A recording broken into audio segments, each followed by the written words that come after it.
work at height is very dangerous. So you must talk about the specific issues that are being addressed on that particular day and constantly remind your workers that you actually even care about their safety. It actually boosts their morale, it helps in compliance. Good morning, good afternoon, or good evening, wherever you're watching this from and whatever time it is. Today, I want us to handle something that is a bit in a niche area, and this is on construction sites. So you're out there, you are a construction worker, you're a contractor, or you're even a service provider in a construction site. Let us talk about construction site safety today. But let me start, of course, with the contractor themselves. What is it that you're required to do right from the design stage? As you're designing, as you're planning, as you're mobilizing resources to move in and start your construction, what are some of the things you need to know, and particularly about occupational safety and health? And I know by the time you're even going to site, you already have your NEMA license. So I'll not talk about the EIA license. So you're required by NEMA to, of course, have your environmental impact assessment license before you get to site. So let's start with what DOSH, or rather the Directorate of Occupational Safety and Health, who basically is the implementer of OSHA 2007, the Occupational Safety and Health Act. What do they require from you as a contractor? And number one is that site is going to be a workplace, because you're going to bring together engineers, you're going to bring together casuals, you're going to bring in a lot of people. And this is going to be their daily place of reporting as a workplace. So you need to register that construction site as a workplace. And how do you do that? You go to doshmis.go.ke, select that you want to register a construction site, and follow the process, where you'll be required to even put your NCA registration, talk about the size of the building and the other details that you'll be required to give for that construction site. Now, registration of a construction site is not an option. It is a mandatory requirement. And failure to register, of course, attracts a fine of up to 100,000 shillings. And how much is it to register? You'll pay 6,550, but at the same time, you'll also pay a certain fee depending on the size of your workplace, and that is determined by the construction department at DOSH. Okay. Now, you've gotten to site. You have these workers that you've brought to site. How do you make sure these people are going to be safe? So the first place to always start is do a proper risk assessment. What is it that could go wrong? If it goes wrong, who will it affect? And how badly will they be affected? What is the severity? And that is what we call a risk assessment. So you'll basically identify all the activities on your site, and then be able to say what could go wrong for each of these activities, and then how do we mitigate, so that we look at what are the existing controls, and then what more controls do we need to make sure that your people are working safely and that they are going back to their homes, to their families, safe and healthy like they came, if not better. So a risk assessment basically helps you now to develop what you call the safe work method statements. So now you know what is involved in each activity. How are we going to do each activity safely? And you go down to the detail of even saying, you're going to use a hammer here, you're going to use a drill, you're going to use a backhoe, right? You're going to excavate a trench. And this trench, we're going to slope it this far to avoid maybe collapse. And you've seen cases, for example, even in Parklands the other day, where an excavation collapsed and killed several workers. And these cases are so many that you need just to be intentional about them. Accidents do not just happen. They are caused. And they are caused by neglect. They are caused by that initial step that you skip of determining what is important. What am I about to do, and how do I make sure that I do it safely?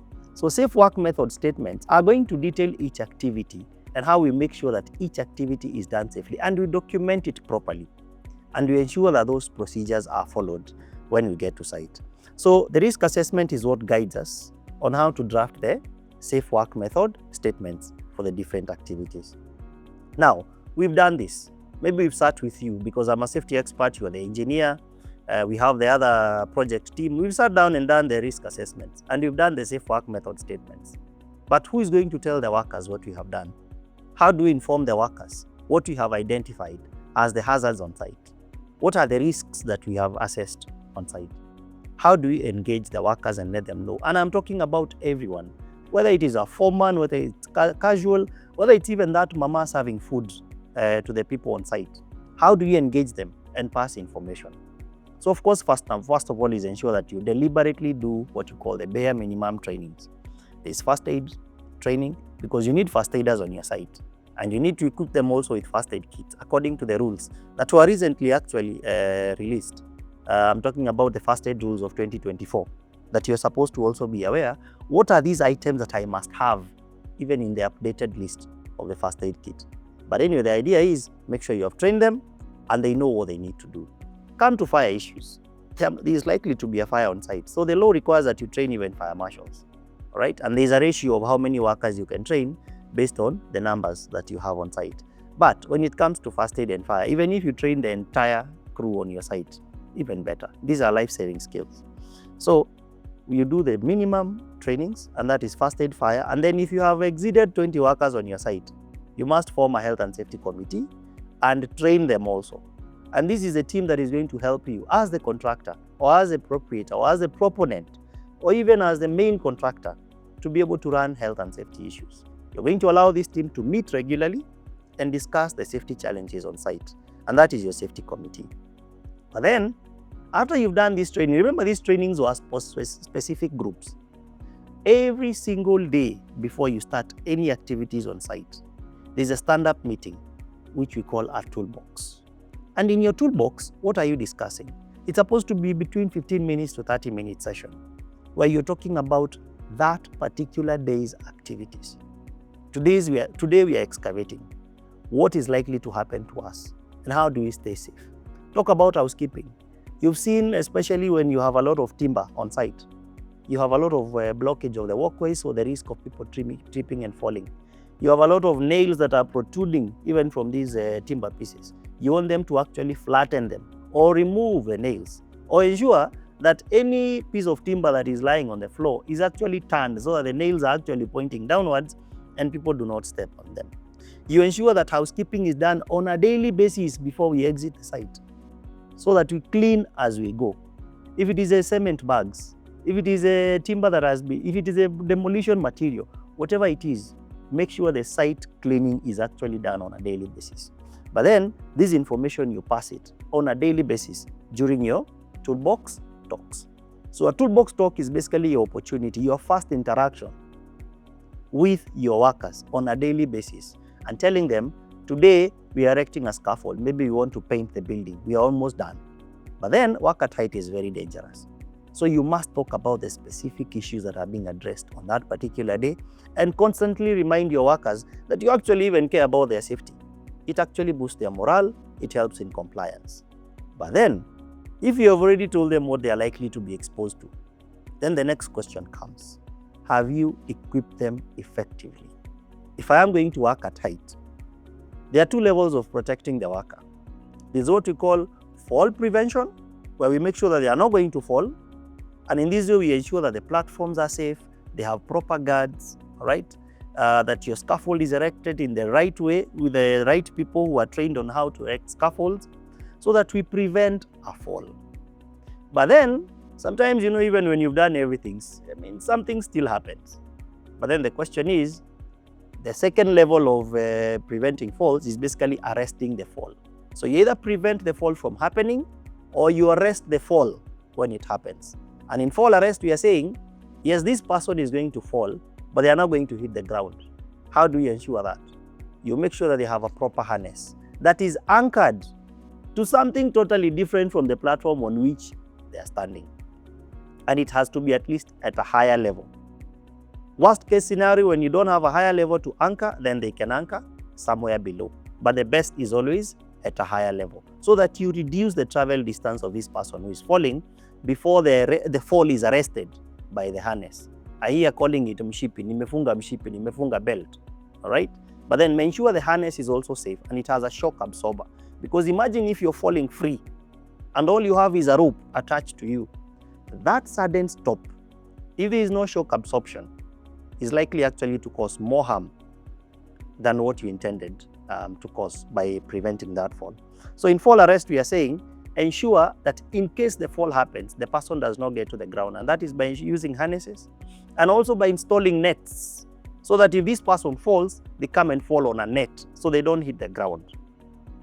And I think we all know that falls and electrical faults are the leading causes of death in our construction sites. And sometimes we start even to do what you call, we start spiritualizing it, that they had to sacrifice 2 people for this building to be completed. And you've seen a lot of those cases in Isili. And we start saying, oh, these people sacrifice people for their buildings. It is not that they sacrifice. It is just that construction sites, the risk of falling is very high. And if we do not do anything about it, people are going to die. And that is the reality. And I'll give you another example. Remember the stretch here, Salgaa? We prayed there. Even some of the first ladies we've had in this country have gone there at Salgaa and done prayers so that we stop having accidents. And I'm not saying there is no place for prayer, but sometimes we also have to be intentional. It took an engineering intervention, just putting a proper concrete barrier in between the 2 roads to reduce the number of accidents from whatever it was to whatever it is now. And I think the statistics are clear. You wouldn't go a month without hearing about an accident in Salgaa. That is a typical example that unless we are deliberate about preventing these accidents, they will continue happening, and we will continue praying that they don't happen. But I mean, the same God we pray to is the same God who gave us knowledge. All you need to do is stop being lazy about it and apply the knowledge that we have. Apply the resources and be deliberate about keeping your workers safe. So if people are falling on your site, don't spiritualize it. Just do what is right and ensure that you've done what is supposed to be done. So the other PPEs that of course you need to provide, there's going to be nails, there's going to be sharp objects on your site. So they need safety boots. They need something that has something to prevent a nail from puncturing through their feet. So you need a proper safety shoe with a toe guard, it has a sole protection, and that even if something was to try and crush their toes, then it can't because it's properly protected. So I'm talking about safety shoes. I'm talking about a safety boot. Let them be visible. You have a lot of moving traffic on your site. You have tractors, you have excavators, you have lorries that are delivering material and actually taking away the debris. They need to be visible. So you need high reflective vests on everyone. You need helmets because there are materials that are falling from height. You need to protect their head. So ideally, let PPEs be sufficient. Provide a safe place for keeping of these PPEs. Provide a facility even for cleaning of the PPE. And ensure that on a daily basis, before any work begins, actually by the time they are reporting to the toolbox talk in the morning, they are properly kitted. It's like a parade where you're also inspecting. It's a guard of honor. You're confirming that everyone is properly kitted and you're talking about the hazards for that particular day. Okay? Then, what are some of the common accidents that you want to prevent on your sites? The leading one is falls, of course. The second one, of course, is electrical faults. You're using a lot of electricity on our sites. So make sure you're deliberate about even where the cables are passing. I prefer just ensure all your cables are overhead. All right? And I know you're asking overhead where? Simamisha poles. Right? Hiyo miti yenye mnatumianga kusimamisha slab. Simamisha hizo. Let your cables run overhead and not on the ground. Because on the ground, they even create trip hazards. Right? So some of the common accidents, like I said, is trips and falls, falls from height. Of course, you have a lot of scraping, a lot of cuts because you're dealing with sharp objects, you're dealing with rough-edged material. Just ensure your people have the right gloves. If it is the welders, give them the right gloves. If it is the people who are handling maybe loading, give them the diamond grip gloves, just for grip, okay? If it is the cleaners, of course, we said you give them maybe waterproof or chemical-resistant gloves. Just be deliberate even about the PPE that you're giving to your people. But then sometimes you're wondering, how do I know what PPE to use? How do I know even how to conduct a risk assessment? Don't worry about it. If you have a project you're about to undertake and you're deliberate about managing health and safety, contact SAFEPRO Limited. What do we do at SAFEPRO? We basically come and sit with your project team, we look at your project, and we identify all the health and safety needs that are on your site. We placed someone there full-time to handle all the issues I'm talking about. Talk about the toolbox talks. Talk about even issuance of PPE and maintaining the records. Talk about walking around on a daily basis when the work is going on, just to make sure that your people are working in a safe manner. Because even the behavior of the people would largely determine whether they work safely or they do not. So contact us so that you can be able to design a health and safety management plan for the entire period of your project. And we are engaged on a weekly basis, even in meetings, to know what are we handling the coming week. What are the hazards that are going to be presented? What are the new hazards that will be introduced by the new work that we are going to do in the coming week? And you're able to plan in advance. And of course, we are in contact with the project team, and we brief you on the progress. We do proper reports on a weekly and on a monthly basis. All this just to make sure that your site is going to be completed without having any accidents on site. And we are not saying you're going to do any magic. It's basically applying the principles of intentional health and safety management on any construction site. So talk to us, write to us, call the numbers on your screen, follow us even on our socials, and of course we'll continue engaging for more information.